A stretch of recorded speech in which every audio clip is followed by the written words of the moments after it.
et Benoît de Butler. Les régions frontalières comptent le plus grand nombre de fumeurs.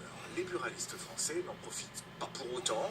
Ils sont démunis face à la concurrence luxembourgeoise notamment. Pour survivre, ces buralistes frontaliers diversifient leurs services. C'est le cas d'Adèle Marchessin. Elle a, vous allez voir, son franc-parler. Elle est à Thionville où se sont rendus Éric Molotow et Guy Souter.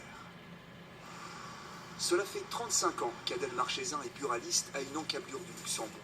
Elle se considère dans sa profession comme un dinosaure. Parce que je suis le dernier magasin de proximité autant en tabac qu'autre dans le secteur, sur un rayon de 15 km quand même. Tous les autres ont fermé. Avec l'augmentation du tabac, les clients vont s'achalander de l'autre côté de la frontière et ça l'énerve. Ça n'a jamais été le tabac qui nous procurait le principal bénéfice. Vu les marges très faibles de ce produit, c'était un produit d'appel pour proposer d'autres marchandises, mieux valorisées.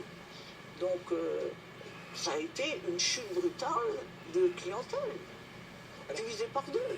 Et puis sans arrêt, on divise par deux.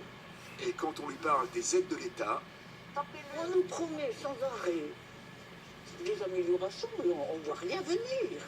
Aussi bien notre président actuel que les précédents.